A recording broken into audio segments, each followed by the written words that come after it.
In Ecclesiastes, where Solomon, as it were, lifts his eyes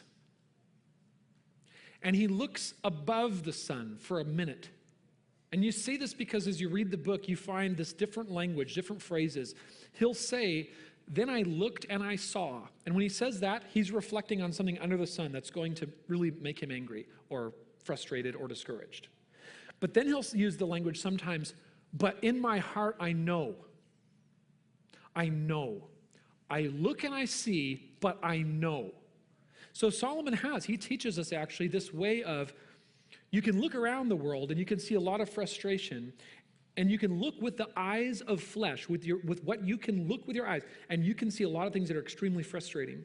And then Solomon, though, sometimes he can look with a different set of eyes, as it were. Sometimes he can look and he can see with faith. But Solomon's in a very disadvantaged place compared to us, because he's then reflecting on things and he'll say things that he wants to believe are true, even though with everything he's looked at, he has no basis to think they're true. And so all that to say, here at the end of Ecclesiastes, Solomon comes to, so what is the point of all of this? Like, what is the point of life?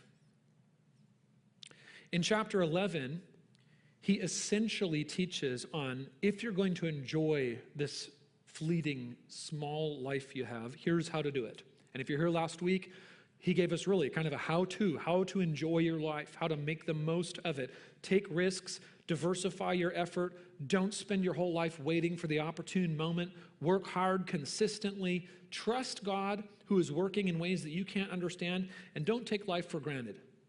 Enjoy the simple good things. And he ended that chapter 11, with an exhortation that he specifically aimed at young people, young men. In chapter 11 and verse 9, he said this, rejoice, O young man, in your youth, and let your heart cheer you in the days of your youth. Walk in the ways of your heart and the sight of your eyes, but know that for all these things God will bring you into judgment. So once again, the exhortation, enjoy your life.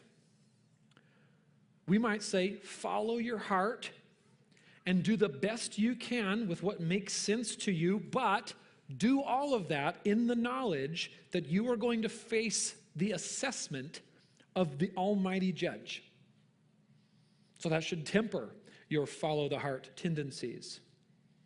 Now in chapter 12, Solomon turns to explore more fully what it means for a person to live their life well with this in mind. And so in other words, what Solomon does is he returns at the end of his reflection. He has searched for meaning and purpose everywhere under the sun, and he hasn't found it. And so it's like here at the very end, he says, well, the only thing we can do is turn back to God then. The only thing we can do, as hard as it is to understand, and as much mystery as there is, and as much gaps as there are in our knowledge and understanding, the only thing we can do is turn back to God, because that's the only way we can get to any kind of meaning or purpose in this whole experiment that we call life. And so what he gives us today is a parting shot where he says, if you want to know the point of life, here's what it is.